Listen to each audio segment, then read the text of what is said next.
¿Cómo están? Bienvenidas, bienvenidos al escenario del poder. Comienza Stock disponible por Vía X.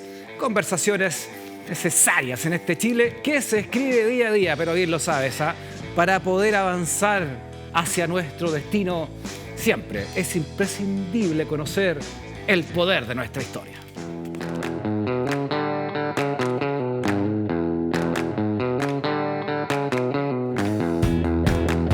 ¡Suena la campana!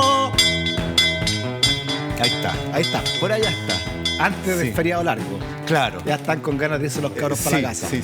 ¡Profesor! Señor Stock. Me pongo de pie. El rito. Venga para acá. Muchas gracias. Profesor. La vamos a guardar. Ya estamos haciendo una pyme. Está con la pyme. Sí. Ya está con el puesto de verdura. Los cajones manzanas, sí.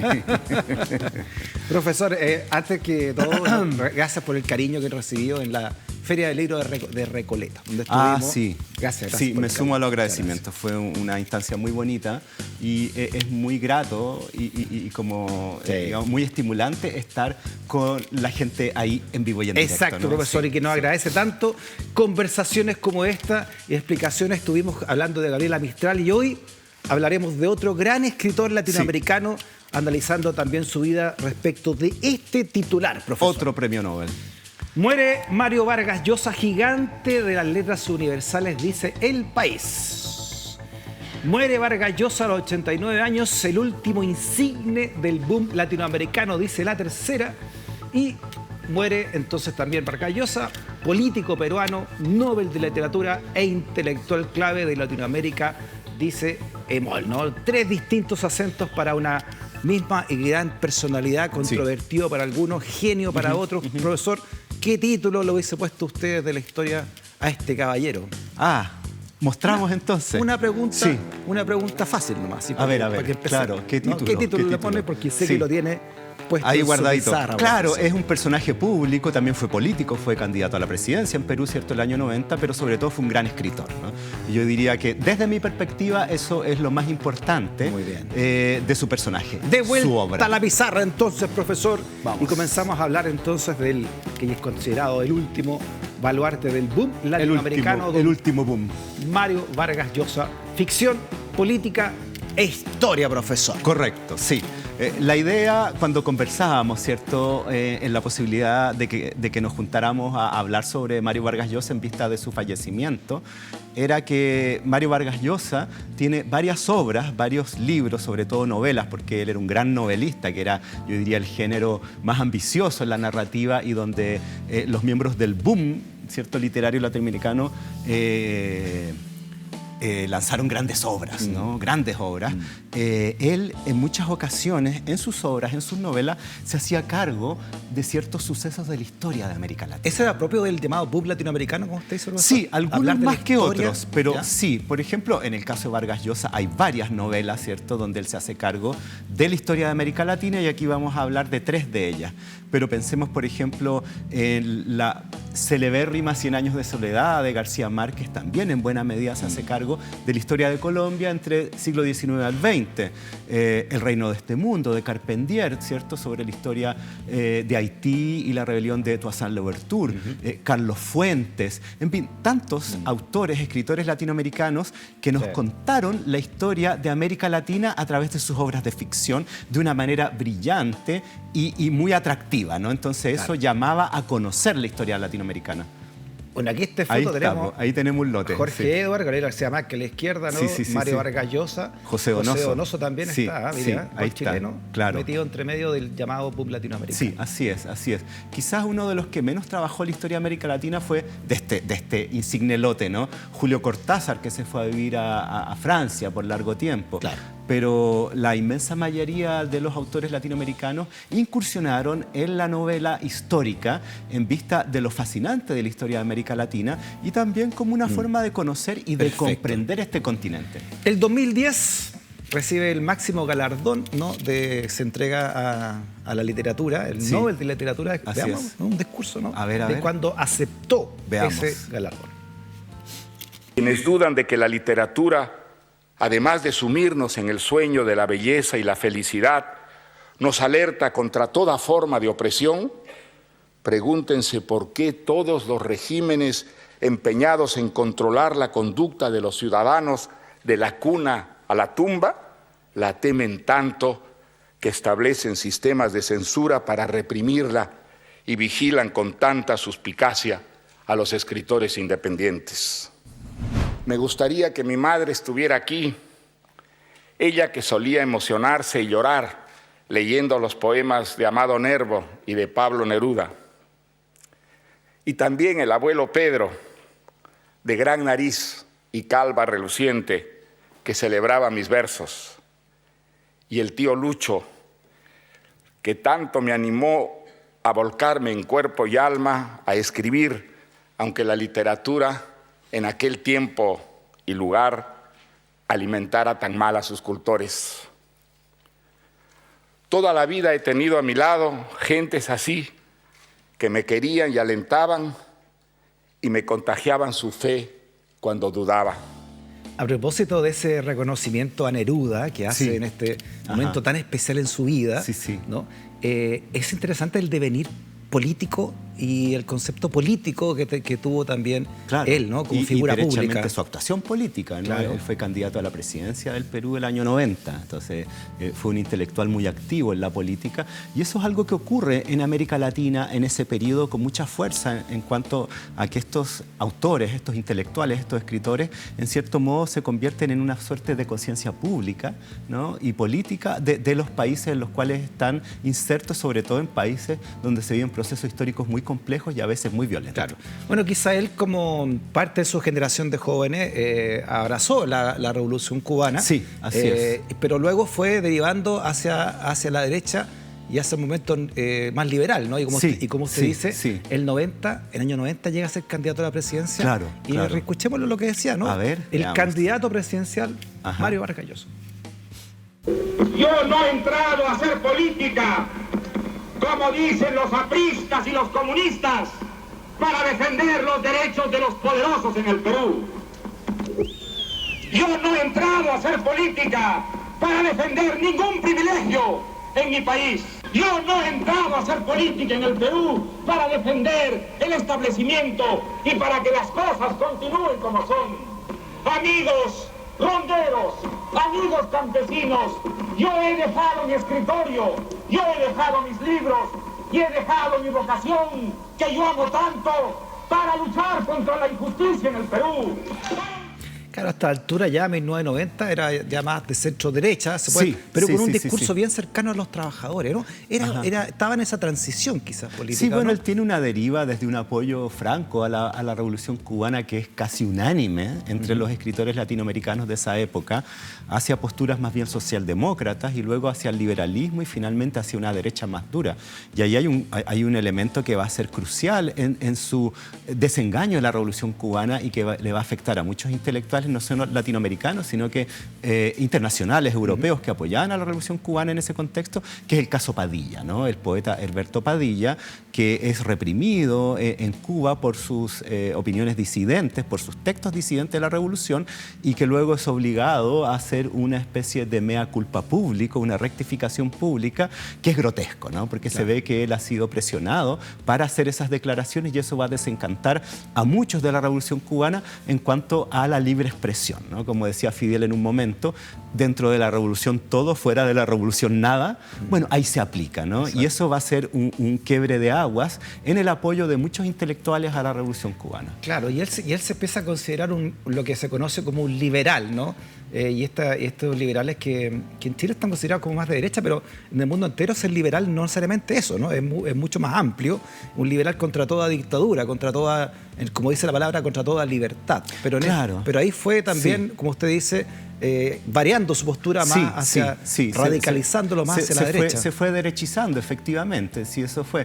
Es como esa especie de chiste refrán que dicen que aquel que, o sea, no ser de izquierda en la juventud es ser una especie de desgraciado, y no ser de derecha en la vejez, ser una especie de idiota, ¿no? Entonces, al parecer, él hubiera lo toma seguido, a pecho eso. Claro, un poco, ¿no? El adagio ese. Sí. Y bueno, y la decepción con la Revolución Cubana y luego con los movimientos revolucionarios de izquierda que derrota o fracaso finalmente no lograron sus objetivos. Entonces, tras esa experiencia histórica, él se derechiza. Claro, trayendo esta dicotomía, ¿no?, a Chile, veíamos ahí que en el año 2010, cuando ya una persona de derecha, igual rescata a Neruda como Sí, claro. uno de sus grandes poetas, ¿no?, Sí. de su madre. Sí. Viene a la inauguración del Museo de la Memoria también, Ajá. sí. A principio del 2010, y además fue un gran cercano a Sebastián Piñera, el presidente. En esa época, sí. Lo vino a sí. apoyar en la segunda vuelta de su así es. mandato, en Ajá. fin. Y Piñera le da el premio nada menos que Gabriela Mistral, Ajá. también, a García Márquez, una vez que ya había A sido... Vargas Llosa. Perdón, Claro. a Vargas Llosa, una vez que ya Esto había de los sido apellidos galardonado. compuestos, ¿no? Estos premios Nobel de literatura compuestos. Sí, todos compuestos. Mire, profesor, premio Gabriela Mistral. A ver. Que esta orden del mérito docente y cultural no va a ser ni la primera, no ha sido la primera, ni va a ser la última condecoración.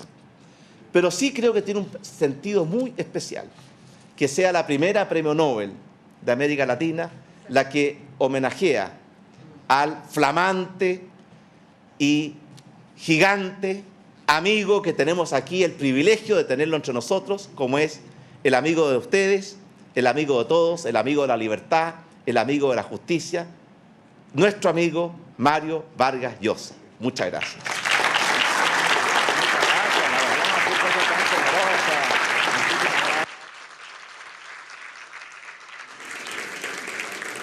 Agradecemos las palabras de su excelencia. A continuación, invitamos al presidente de la República. Esto fue 2 semanas después de que ella recibió el premio Nobel, profesor. Vino a Chile 2 semanas. Ajá.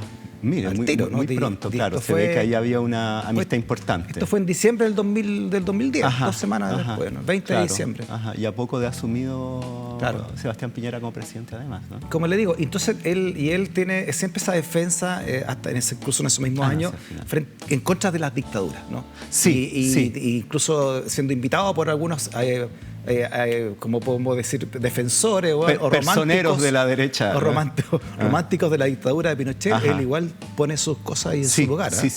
Sí, efectivamente. Bueno, lo que tú mencionabas de que él refiera a Pablo Neruda, que además de su obra era un célebre militante comunista, político, senador, incluso precandidato presidencial, ¿no?, del Partido Comunista, muy cercano a la Unión Soviética en su momento, tiene que ver, yo diría, con la valoración de la obra de los escritores más allá de las posturas políticas. Y en ese sentido yo creo que eso es importante de relevar. Sí, eso es una interesante discusión siempre, profesora, de Sí. relevar la obra del autor, si no nos quedamos sin Sí, sin es una obras, ¿no? discusión que ahora está muy presente en relación a que a ciertos autores se les reprocha su conducta personal, ¿no? Su vida privada, ciertos actos que pueden haber estado reñidos con la ética y debido a eso su obra es maltratada. Yo creo que eso es complejo porque Claro. si nos ponemos a revisar la moralidad de los autores nos vamos a quedar con las bibliotecas reducidas Claro. a la mitad, ¿no? Y menos de los Entonces, políticos. sí, Imagínense, está el sí. aeropuerto Kennedy en Estados Unidos. No, claro. Está el aeropuerto John Lennon en Liverpool, Ajá. George Best, el futbolista, en Sí, Irlanda sí. del Norte. Sí, Y los aquí, ataques- y aquí no tenemos un aeropuerto internacional Pablo Neruda, No, por claro. ejemplo. Y Pablo Neruda ha sido objeto de ataques en relación a su conducta con su hija y otras actitudes que habrían sido, digamos, no muy admirables. Pero bueno, esta es su obra, ¿no? Entonces yo rescato eso. Una de las defensas más importantes hacia la democracia y al concepto también contra las dictaduras que dio Vargas Llosa en Chile, precisamente, y que ha sido muy recordada en redes sociales, profesor. Sí, ha salido harto. 2018 fue esto, mire. Hay dictaduras menos malas, por no decir mejores, sino que menos malas. Por ejemplo, ¿cuántos en esta sala preferirían vivir en la dictadura de Maduro o en Cuba que lo que fueron los años 80 en Chile? Probablemente nadie. Y ahí es donde viene una segunda pregunta que yo te quiero hacer a ti. En el liberalismo... Esa pregunta yo no te la acepto. ¿No? Esa pregunta no la acepto porque esa pregunta parte de una...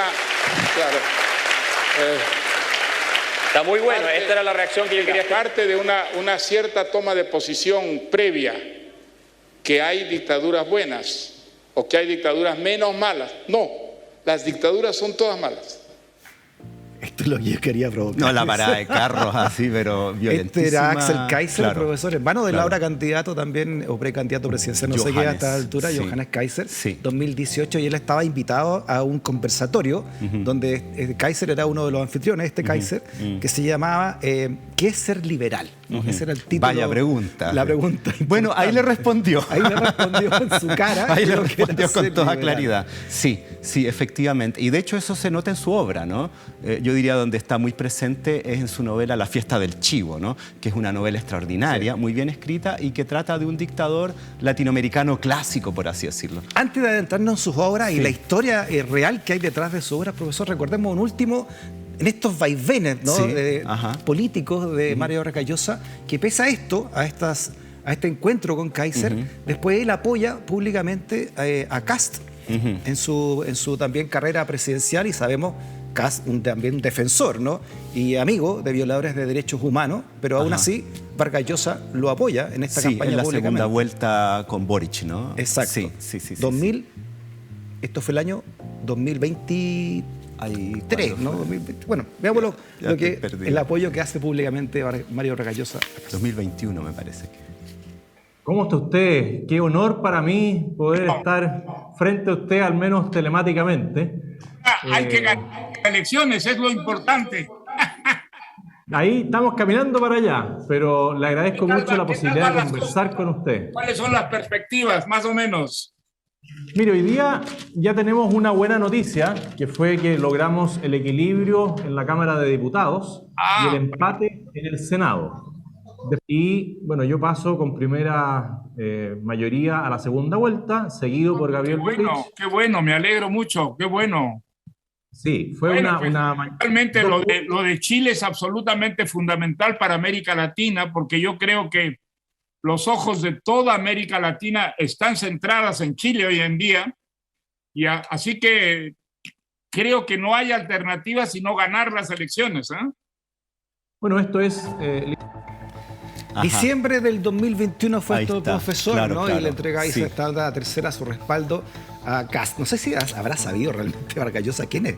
Yo ¿Quién tengo la es impresión Juan- de José Antonio que Kast, ¿no? Mario Vargas Llosa, por un lado, veía con mucha admiración el proceso político chileno de la concertación, ¿no?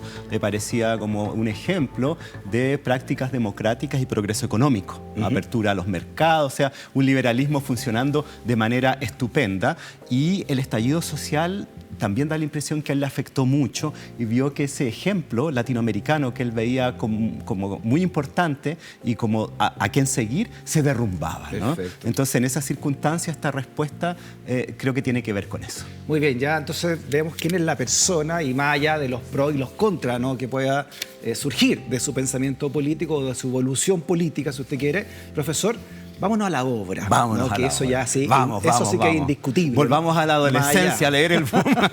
Vamos a leer de nuevo la ciudad de los perros. ¿no? Claro, claro, Que claro. a los 26 años escribió ese libro. Extraordinario, sí, Impresionante, sí, ¿eh? sí, extraordinario. Ya, ¿Qué libro nos trae, qué selección nos trae usted de Vargas Llosa, que es Sí. una inspiración de la historia real? Bueno, son 3 libros, ¿no? 3 novelas, y ambas, o sea, las 3 digo, están inspiradas en hechos de la historia latinoamericana, ¿no?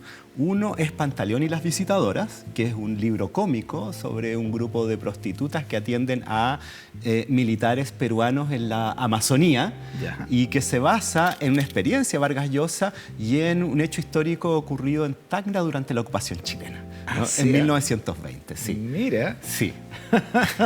Mire, me dicen que está subiendo la sintonía con solamente la portada del libro, profesor, y la película que se hizo también. Claro, hizo una a raíz de película eso. como... Es que es una novela muy divertida Ya. y también muy erótica, ¿no? Oh. Vargas Llosa tenía una deriva erótica, tenía varios textos que eran más pícaros, ¿no? Dejemos ahí esa palabra en el aire entonces, profesor. Vamos a hacer una pausa. Ajá. Y a la vuelta vamos a adentrarnos en la inspiración histórica de la Correcto. historia latinoamericana Sí. en 3 novelas importantes, ¿no? De la obra imperecedera de Mario Vargas Llosa. Una pausa y seguimos en clase. Vamos, vamos. Muy bien, suena la campana, vuelven a clase, niñas, niños, que estamos viendo y analizando, profesor, la inspiración de la historia real en las 3 grandes novelas Sí. 3 grandes que usted seleccionó. Sí. Mario Vargas Llosa, Sí. parte del boom latinoamericano. Parte importantísima del boom, sí. Y ahí como nos dejó veíamos con en esas el titular fotos. con Pantaleón, Con Pantaleón y las visitadoras. Sí. Bueno, esta novela se trata de que...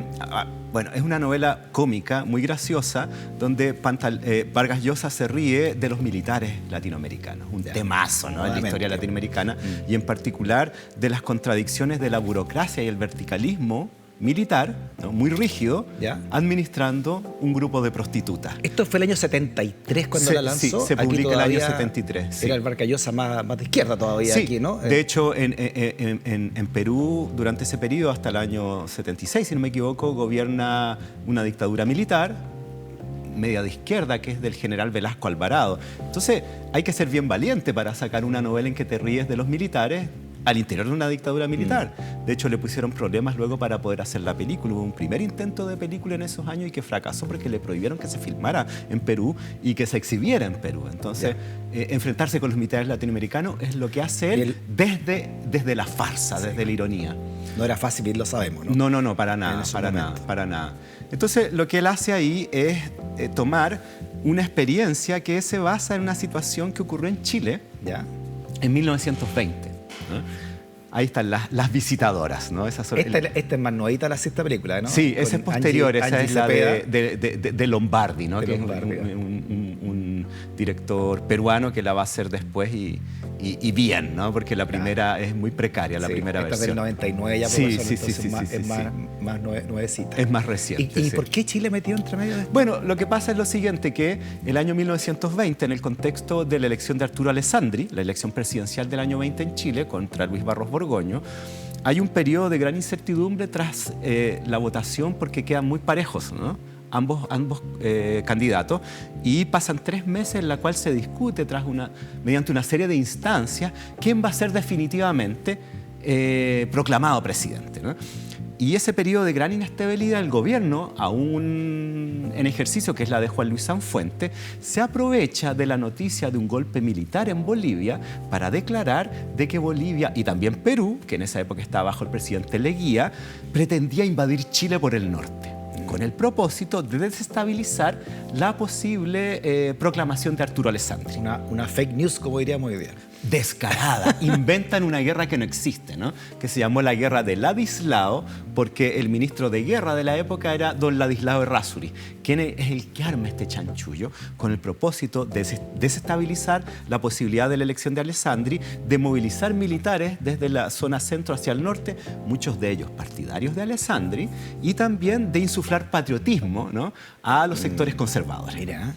Bueno, la cosa es que movilizan tropas a Tacna en esta guerra totalmente imaginaria, hecha de una manera muy chapucera, y empiezan a recibir noticias que en Tacna un contingente de 10.000 soldados chilenos movilizados de manera muy acelerada y muy desordenada comienzan a perpetrar tropelías en contra de la población local y en particular contra mujeres. Y a la espera de ese plebiscito, entonces, profesor, Tacna seguía bajo el régimen chileno. Exacto. Tacna se entrega al Perú el año 29, todavía faltaban 9 años más de ocupación chilena en Tacna, duró más de 50 años.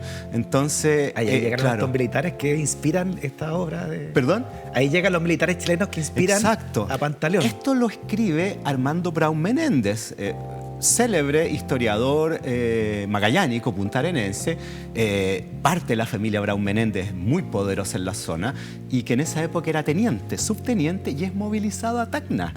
Y a él le llega una orden reservada general del ejército donde dice que la ciudad de Tacna, en vista de esta situación que ocurría con los reclutas movilizados, iba a ser, digamos, dividida en una serie de cantones hacia los cuales debían llevar todos los días a grupos de soldados a prostíbulos, ¿no? Y esto iba a tener una rigurosa burocracia militar, ¿no? Ahí está don Ladislao arreglándose los bigotes. Ahí está, de hecho, se arregló los bigotes en la guerra homónima. Oye, ¿y tiene una calle esta en Providencia? Sí, claro. Ladislao Errázuriz. Sí. Mira, impresionante. Dice que hizo negocios con la movilización del ejército, ¿no? No, y además que hay una cosa bien curiosa. Resulta que llega esta orden reservada, ¿no? En la cual se va a crear una rutina burocrática militar en que aquellos soldados que quieran recurrir, ¿cierto?, a los servicios de estas prostitutas, deben formarse en la mañana en la unidad militar y concurrir a la enfermería del ejército, ¿no?, para ser sometidos a una inspección sanitaria y en caso de que esa inspección sea aprobada, se le entregaba una papeleta amarilla, ¿no? Y con esta papeleta amarilla luego iban al interior de la unidad militar a pagar los 4 pesos que costaba el servicio. Y ahí te entregaban una papeleta verde, ¿no? Y con esa papeleta verde podías concurrir al prostíbulo asignado al barrio en el cual esa unidad militar estaba acantonada. ¿Ya? Y el prostíbulo era controlado por un piquete militar al mando de un teniente. Con un suboficial y 8 soldados de caballería. Con carabina, sable y lanza, ¿no? Y se instalaba. Armando Brown Menéndez tuvo que hacer esa pega. Oiga, pero eso es conocido en el barrio como un caficheo. O sea, Tú lo has dicho. Porque mira, el oficial a cargo primero se instalaba a la entrada del prostíbulo, ¿no?, del bulín, a revisar que los efectivos que llegaban a solicitar el servicio vinieran con la correspondiente papeleta verde, o si no, no podían entrar. Se abría militar y religiosamente a las 9 de la noche. Como corresponde a la Como disciplina corresponde, militar. claro. Todo muy ordenado y se cerraba a la 1 de la mañana, ¿no? Y en esas horas funcionaba, ¿no?, el lupanar, ¿no?, con las unidades militares y se cerraba al servicio de civiles, ¿no? Lo que provocaba mucha molestia en la población civil. A todo esto, las chiquillas que atendían no eran solo las que ya operaban en Tacna en vista de que iba a haber un aumento en la solicitud del servicio. Entonces son movilizadas prostitutas desde Chile. No le puedo creer. Y bueno, el oficial a cargo no solo debía vigilar la entrada y salida de quienes estaban autorizados, sino que debía mantener el orden e incluso tenía que ver las quejas en relación a un buen o mal servicio y ver la programación musical. Y tocaban el piano más encima. Exacto, o sea, tocaban piano y también guitarra y tamboreo para la wifa. Entonces había cueca y también música, digamos, más europea. Oiga, profesor, es interesante porque el ejército chileno entonces regentó un prostíbulo. O sea, no uno, un buen número. Un buen número de O sea, prostíbulos. estaba lleno, ¿no? Claro, porque la revisión sanitaria y luego el pago se hacía en la unidad militar, no en el prostíbulo. Ya. Entonces, ¿quién administraba la plata? Ignoro quién se quedaba con la plata, o si ahí recortaban o qué diablos. Era el ejército de Chile. Y eso lo cuenta Armando Brown Menéndez en un libro que se llama Recuerdos o Memorias del año 20 y tiene una copia de la orden reservada qué buen libro, original, ¿no? Donde él relata de primera mano, una fuente primaria, que él fue uno de los encargados de regentar uno de estos prostíbulos y que el mayor problema era el cierre.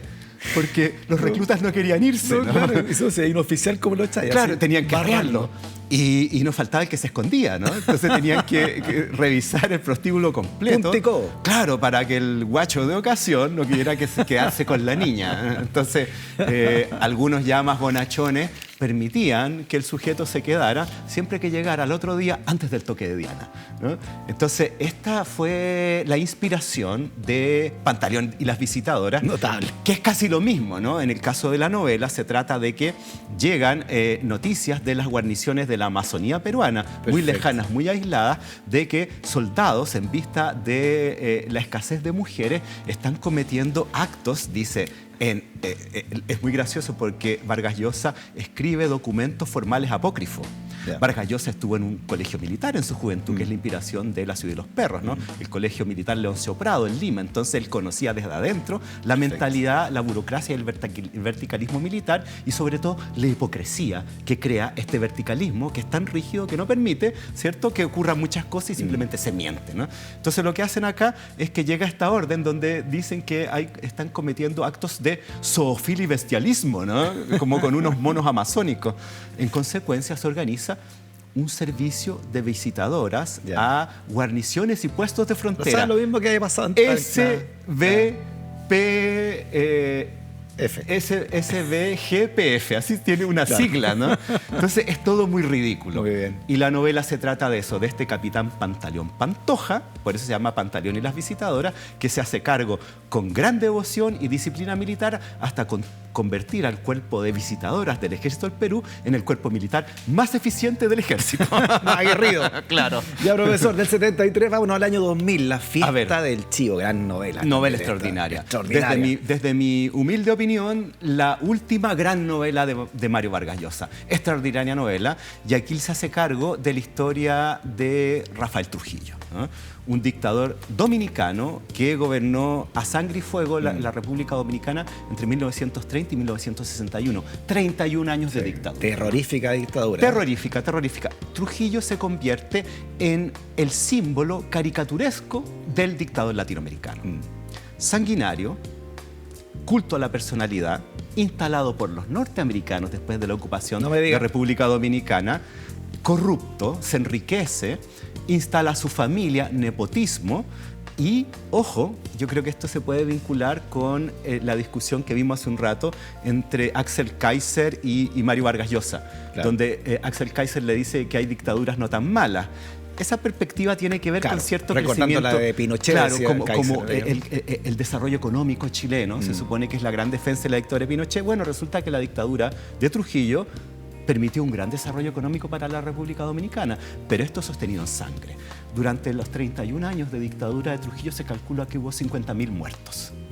Que tremenda población también para la República Dominicana. Feroz y sanguinaria. Entonces, lo que hace la fiesta del Chivo, que además es una, yo diría, de las grandes habilidades literarias y técnicas de Vargas Llosa, es contar esta novela desde varios puntos de vista, ¿no?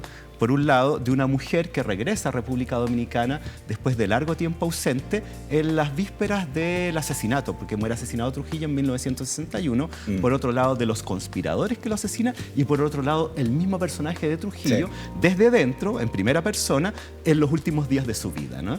Escuché una entrevista que le hacen precisamente pocos días antes de su asesinato. Esto fue en mayo de 1961, profesor. Perfecto, veamos. Generalissimo, do you resent the word dictator? No. Yo soy un trabajador. Y mi pueblo sabes. His Excellency said that he doesn't resent that word whatsoever. Because what he is the hard-working man, and the people and our country, our citizens knows that he's a hard-working man.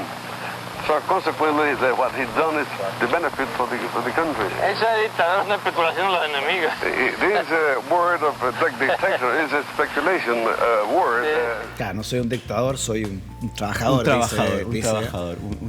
Un hombre que hace trabajo duro, ¿no? En esa novela de Vargas Llosa describe muy bien todo lo que hacía Trujillo, los crímenes, los cuerpos tirados para que se lo comieran los tiburones, ¿no? Decía en un momento de los acantilados. Él perpetra, por ejemplo, una masacre terrible con inmigrantes haitianos que están instalados en la zona fronteriza. Debo recordar que la isla de Santo Domingo es mitad República Dominicana, mitad Haití, ¿no? Población haitiana muy pobre que migra a República Dominicana en un momento, en los años 30, él ve que es una amenaza a la estabilidad de la isla y perpetra una masacre que se cree que pueden ser hasta 20.000 muertos. Claro, les preguntaron a los haitianos que dijeran una palabra que no podían decir bien en castellano y ahí... La palabra perejil. Perejil, ¿no? Perejil. Perejil. Entonces, ahí está, claro, entonces la matanza del perejil. Horroroso. Entonces él se convierte en un dictador clásico latinoamericano, caribeño, con un culto a la personalidad que le lleva, por ejemplo, a crear el Partido Trujillista y cambiarle el nombre a la ciudad de Santo Domingo por Ciudad Trujillo, ¿no? Ese tipo digamos, de exageraciones. Y bueno, él va a ser un baluarte, en cierto modo, de Estados Unidos en el Caribe y sobre todo tras el triunfo de la Revolución Cubana en el año 59, ¿no?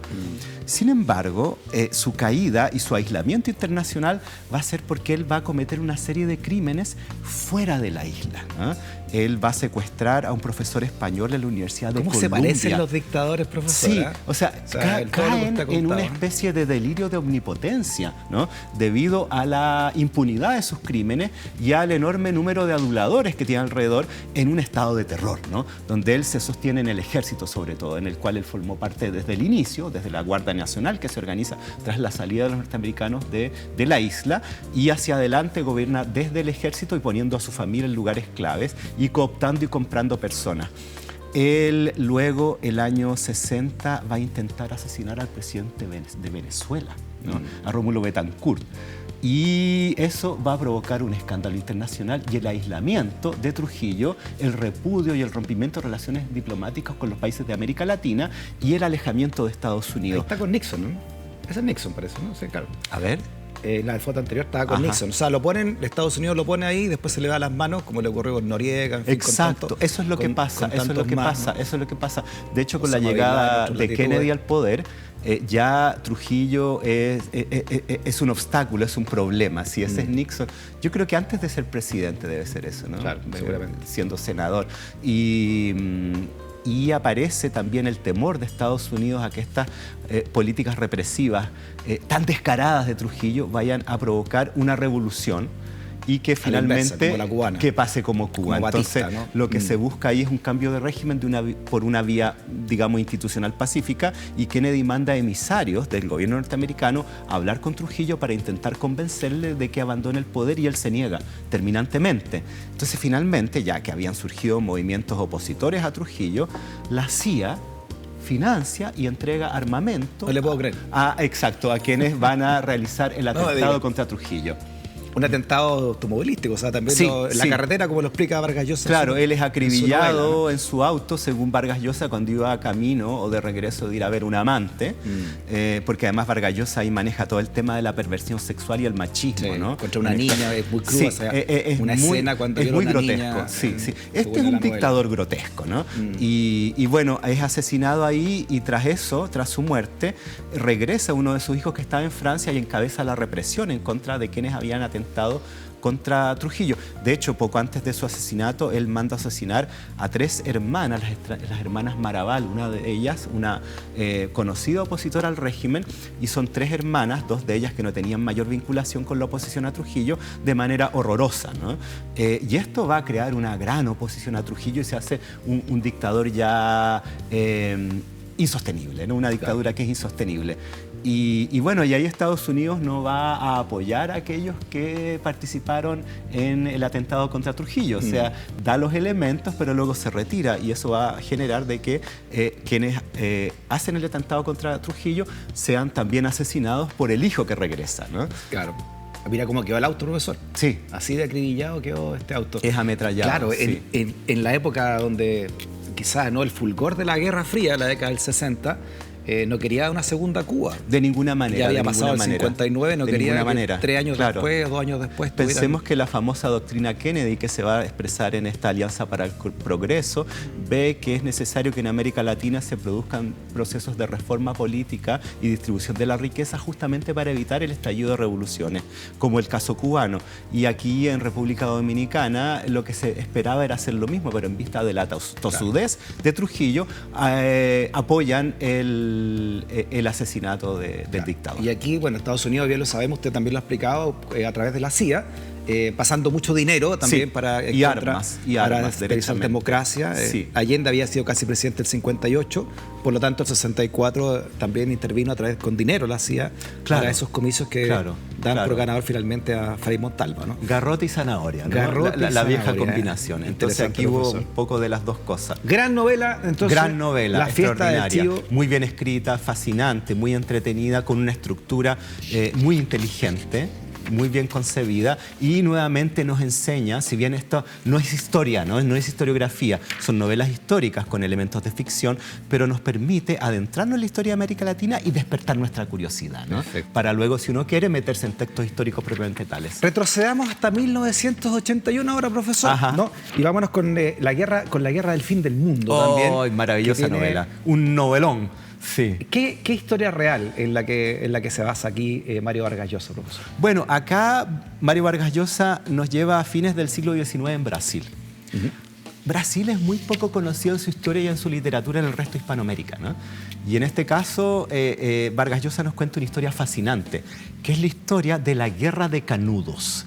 Canudos es una ciudad fundada en el nordeste brasilero, al interior de Bahía, hacia fines del siglo XIX, en la década de 1890, el año 1894, una región muy pobre, muy atrasada y muy aislada, en un contexto histórico que llama mucho la atención al resto de Hispanoamérica, ¿no? El caso de Brasil, a diferencia del caso hispanoamericano, no tiene una revolución de independencia en la década de 1810.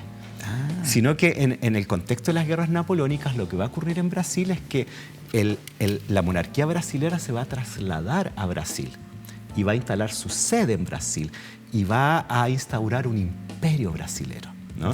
El primer emperador va a ser Pedro I. Y a quien lo va a suceder en la década de 1830 su hijo Pedro II. Y Pedro II va a gobernar, primero siendo muy niño, con una regente que es su madre, desde 1830 a 1889, casi 60 años de gobierno. Su dependencia en este caso era de Portugal. La corona se traslada a Brasil. ¿Entera? Entera. Mira. Es muy interesante porque ahí se ve, y de hecho es así, que el territorio brasilero y Brasil era mucho más potente que Portugal, la madre patria. Exacto. ¿no? Y que es lo que, claro, enorme, una riqueza gigantesca. Y la monarquía de Pedro II va a ser una monarquía curiosamente progresista, va a ser muy querido. Se le va a llamar el magnánimo, ¿no? Mira. Él va a gobernar a través de una monarquía constitucional parlamentaria. Él va a promulgar el fin de la esclavitud a pesar de la oposición de los intereses económicos a quienes le convenía mantenerla. Que ha sido muy poderoso, ¿verdad? Muy poderoso. El número de esclavos en Brasil es gigantesco. Exacto. Entonces eso es el año 88. ¿no? Y el año 1889 el emperador Pedro II es depuesto por un golpe militar. Ya. A pesar del cariño de la población, y él se va al exilio, desencantado de la política, ¿no? Y ahí se proclama recién la República en Brasil. ¿El 82? El 89. El 89. Recién. Entonces, esta flamante república necesita recursos, necesita mapear el país y, bueno, es una apuesta a la modernidad, ¿no? Sin embargo, el común de los brasileños, sobre todo los brasileños pobres, ve con mucha distancia esta república que es una cosa de unos militares y de unos pitucos de río, ¿no? Y es lo que pasa en el Nordeste, una zona muy pobre, muy abandonada, tras la liberación, tras el fin de la esclavitud, muchos esclavos convertidos en libertos que quedan totalmente desamparados, sequías terribles, y en ese contexto surge en la zona del Nordeste un personaje muy curioso, un sujeto llamado Antonio Vicente Méndez, que es una especie de profeta, autoproclamado, porque él no era sacerdote formal de la Iglesia Católica ni nada que se le quiera, una especie de Cristo de Elqui, si tú quieres, como pensando en algo más cercano, Antonio Conselheiro. Mira, ¿no? Esta es una ilustración de la época de este caballero. Dime si no se parece al Cristo de Elqui, sí, ¿no? En las ilustraciones, con el sayado, el bastón, ¿no? Mira. Y él empieza a predicar en esta zona tan pobre y a atraer seguidores, ¿no? Por la avenida El Regreso del Buen Jesús, y empieza a reconstruir iglesias destruidas, a reconstruir cementerios abandonados, y empieza a ser seguido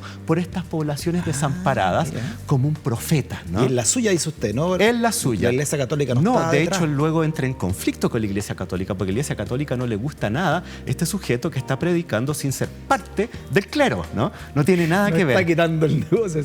Claro, y además le empieza a molestar a los hacendados porque lo siguen estas poblaciones desamparadas y se van quedando sin mano de obra, ¿no?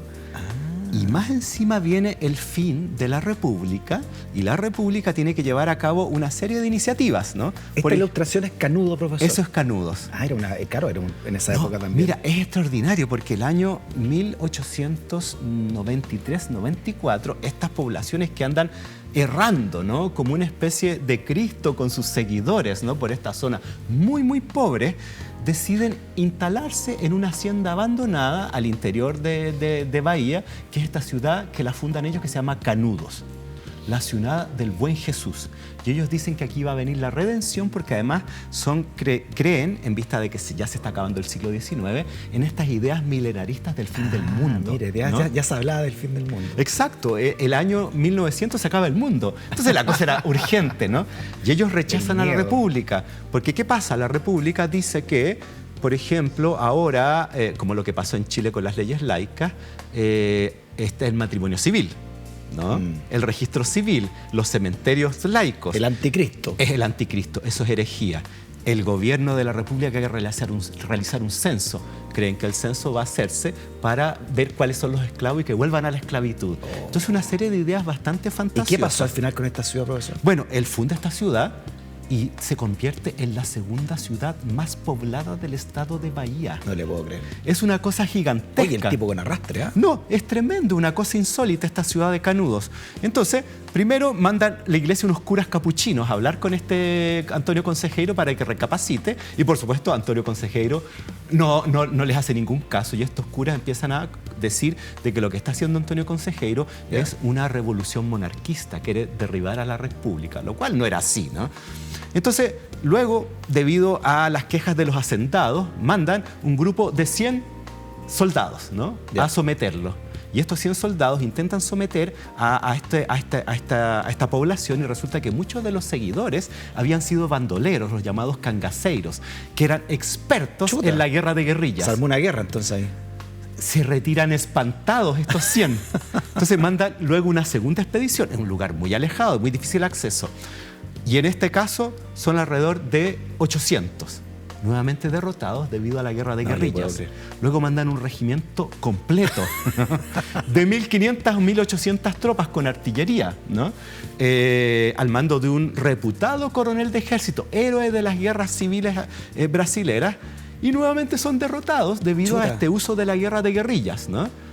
Finalmente mandan 10.000 soldados del ejército brasilero y ponen sitio a la ciudad de Canudos. Y esta guerra va a durar un año. Ahí va a viajar con ellos un corresponsal de guerra. Imágenes de batalla, profesor. Sí, no, es extraordinario, que es Euclides da Cunha, un famosísimo escritor brasilero que va a dar cuenta de la guerra de Canudos enviando sus informes como corresponsal de guerra a la prensa de Sao Paulo. Bueno, finalmente Canudos va a ser totalmente destruida, arrasada. 20.000 muertos. 20.000. 20.000 muertos en esta guerra horrorosa, la guerra de Canudos, que es la guerra del fin del mundo, que nos relata Mario Vargas Llosa. Y acá hay algo muy fascinante. Profesor, mira, son fotos de los... Así quedó esto ya son fotos ya. Sí, son fotografías y estamos a fines del siglo XIX, esto es 1896. Esos son los sobrevivientes de la población de Canudos. Mira las condiciones en que están. Es una guerra de trincheras, parece una especie de Stalingrado, una guerra horrorosa. Y esto se inspiró entonces...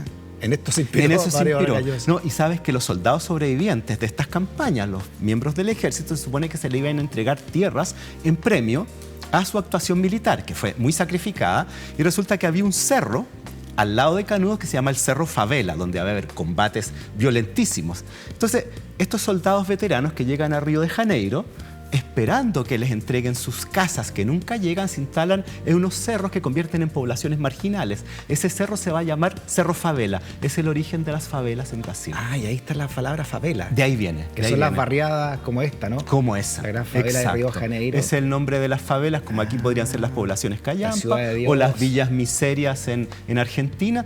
Es el origen de las favelas. Qué buena historia, profesora. Mire, los Canudos. Sí. Y quizás, ¿qué es lo que hay ahora esa cuestión? Aún existe Canudos, pero es un pueblito insignificante. Sí, muy pequeño, porque fue arrasado tras, digamos, la guerra de Canudos. Muy bien, la historia real, verdadera, detrás de la ficción, ¿no? Sí. Que imaginó Mario Vargas Llosa, profesor. Notable clase, profesor. Suena la campana. Hicimos el recorrido por el hombre, por el político, por la ficción, la obra, la historia, profesor, de Mario Vargas Llosa. Yo llamo a leer las novelas de Vargas Llosa. Estas tres en particular, que están vinculadas con la historia, son muy interesantes porque nos permite conocer la historia de América Latina de una manera muy entretenida, muy ágil y muy bien escrita. Y si uno ya quiere conocer los hechos, bueno, le entra a la historiografía, ¿no? Profesor, muchas gracias por su clase, ¿no? Muchas gracias, Fred. Muy bien, hasta la próxima semana. Nos vemos la próxima semana. Nos vamos con Pantaleón y la visitadora. Esta es la versión antigua, sí. Ajá, ahí está la chiquilla. Gracias también por la sintonía y por ser parte de esta comunidad del pensamiento. Nos encontramos nuevamente mañana en el Living Ciudadano de Vía X. Que esté bien.